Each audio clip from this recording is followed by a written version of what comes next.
Bismillahirrahmanirrahim. Assalamualaikum warahmatullahi wabarakatuh. Kita kepada Allah Subhanahu wa taala.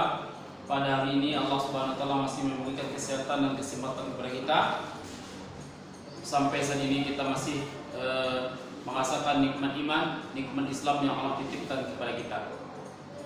Anak-anak Ustaz yang Ustaz cintai karena Allah Subhanahu wa taala, yang semoga anak Ustaz semuanya menjadi anak-anak yang saleh dan soleha, berguna bagi nusa dan bangsa, dan juga kebanggaan bagi kedua orang tuanya. Ustaz senantiasa mendoakan anak-anak Ustaz selalu semoga menjadi manusia yang sabar, manusia yang tabah dalam menuntut ilmu ini.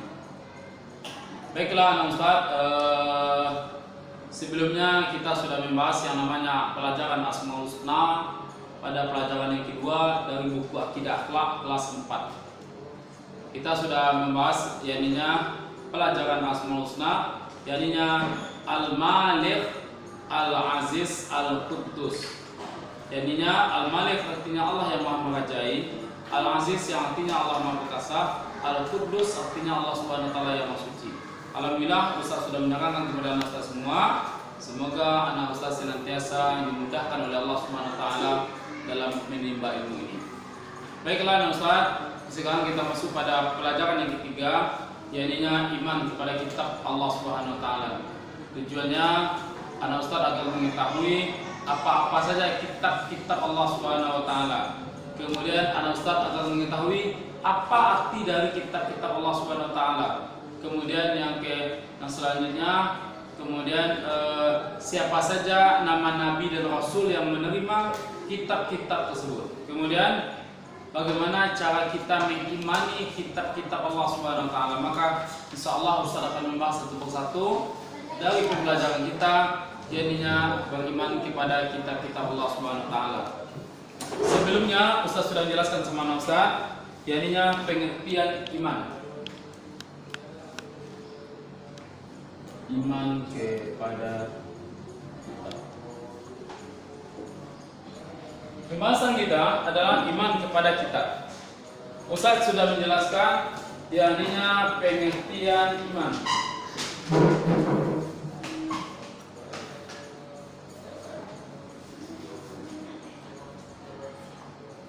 Ustaz sudah ingatkan sama Ustaz yakninya pengertian dari iman. Iman yang kita maksud di sini adalah kita meyakini, kita mempercayai tentang akan segala sesuatunya. Kita percaya kepada Allah, kita percaya kepada kitab-kitab Allah Subhanahu wa taala, maka kita beriman. Kita yakin, dan kita yakin, kita ucapkan dengan lidah kita, kemudian kita yakini dengan hati kita, kemudian kita kerjakan dengan perbuatan kita. Kemudian pengertian iman kepada kitab-kitab Allah Subhanahu wa taala. Kemudian dalam hal ini kitab adalah buku atau lembaran dari risalah yang mana yang isinya yakninya baik itu petunjuk, kemudian bagaimana sejarah-sejarah, bagaimana cerita-cerita masa lalunya. Jadi kita mempercayai kepada kitab. Kitab adalah yakni kumpulan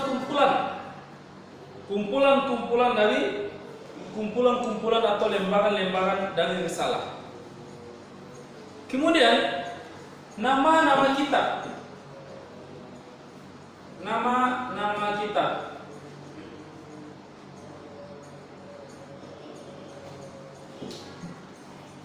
Ustaz yang saya cintakan Allah Subhanahu wa taala, ada 4 nama kitab yang harus kita ketahui. Yakninya kitab Taurat. Yang pertama adalah Taurat. Ini diturunkan kepada Nabi Musa. Kemudian ada lagi yang namanya Injil. Injil kepada Nabi Isa.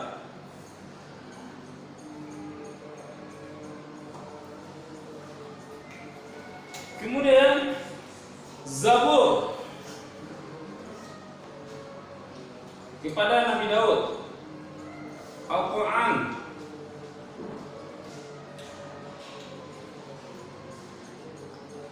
Nabi Muhammad sallallahu alaihi wasallam. Ini nama-nama kitab yang anak Ustaz harus ketahui.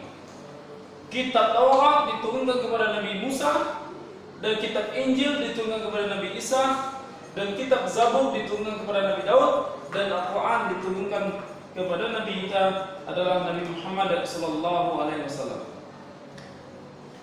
Kemudian ini adalah nama-nama kitab yang harus kita ketahui. Kitab Taurat, Injil, Zabur, dan Al-Quran. Semuanya itu ada di buku di halaman 33. Silakan Anda Ustaz baca nantinya di rumah. Silakan pelajari yakni nama-nama kitab tersebut. Kemudian bagaimana cara kita mengimaninya?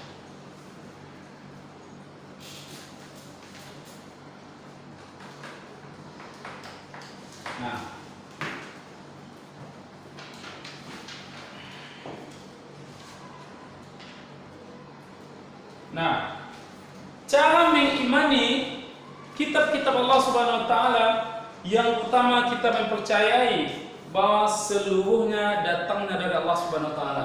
Kitab tersebut semuanya itu datangnya dari Allah Subhanahu wa taala. Kita yakin itu semua. Kemudian yang kedua, kita mempercayai nama-nama kitab yang dijelaskan di dalam Al-Quran, termasuk keempat kitab yang telah disebutkan di atas. Kemudian membenarkan berita-berita tentang kitab-kitab tersebut. Kemudian mengamalkan hukum-hukum dari Al-Quran tersebut. Jadi cara kita mengimaninya dengan cara kita mempercayai bahwa kitab itu dari Allah Subhanahu wa taala. Kemudian yang kedua, dengan cara kita membacanya, mengamalkan dan mengaplikasikan di dalam kehidupan kita. Kemudian yang ketiga, kita meyakini bahwasanya kita juga mengamalkan hukum-hukum dari Al-Quran tersebut, hukum-hukum dari kitab tersebut. Maka sampailah kita pada kesimpulan, yakni kita wajib mempercayai seluruh kitab yang diturunkan Allah Subhanahu wa taala kepada Nabi dan Rasulnya. Kemudian yang kedua, nama-nama kitab, yakni kitab Taurat, Injil, Zabur, dan Al-Quran. Kemudian kita mengimani yang namanya Al-Quran. Mudah-mudahan dengan pembelajaran yang singkat ini, anak Ustaz dapat memahami. Semoga anak Ustaz menjadi anak-anak yang soleh dan soleha, menjadi anak yang berguna bagi nusa dan bangsa, bagi anak yang membanggakan kedua orang tuanya. Ya, Ustaz maaf kalau ada salah dan khilaf. Kepada manusia Ustaz minta maaf, dan kepada Allah Subhanahu wa taala Ustaz minta ampun. Wallahu a'lam bishawab. Assalamualaikum warahmatullahi wabarakatuh.